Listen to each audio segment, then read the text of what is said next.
Keolis, c'est un opérateur de transport public et les mobilités doivent accompagner la transition énergétique. Je dis transition parce qu'elle prendra plusieurs années et qu'aujourd'hui, on est effectivement plutôt sur un mix d'énergie. Ça nous paraissait intéressant pour pouvoir accompagner l'accélération sur la politique de transition énergétique qui est nécessaire à mener au sein de notre entreprise, déjà par nos propres convictions, mais aussi bien évidemment pour accompagner nos clients, nos collectivités territoriales.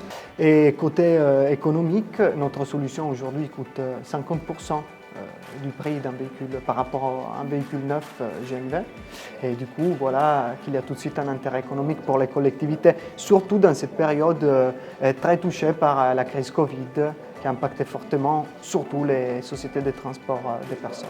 Donc, le BioGNV, c'est une solution de mobilité durable qui est en train de se développer de plus en plus. Et le rétrofit, ça va permettre d'amplifier par la conversion des moteurs, par l'intégration de moteurs gaz à la place de moteurs diesel, d'accélérer cette transition. Il y a une solution à la fois technique et puis il y a un business model sur le plan économique qui permettent finalement de répondre à des enjeux qui à la fois en l'espèce de transport de passagers et de cars scolaires pour des enfants et puis surtout de décarbonation puisque c'est quand même la finalité et c'est des projets concrets qu'on peut mettre en œuvre relativement rapidement.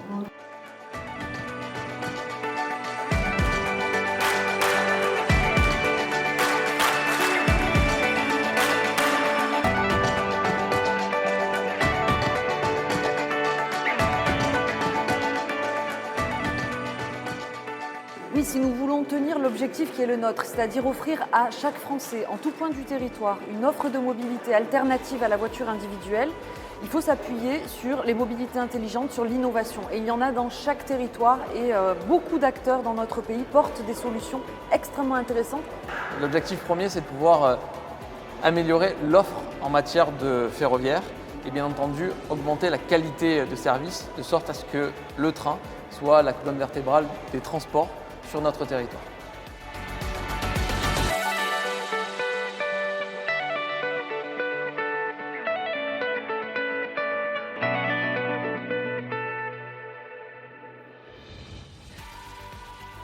Le véhicule autonome, c'est une façon d'innover, très clairement, et c'est une façon de préparer le futur.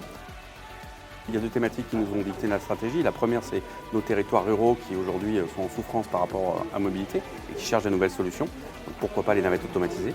Et la deuxième, c'est l'évolution de notre métier qui s'est asséché. Et pour créer de la valeur, effectivement, dépasser avec la mobilité autonome le simple cadre du transport pour aller vers plus d'expérience et plus de services, qui va forcément créer des richesses pour les territoires et pour nous-mêmes.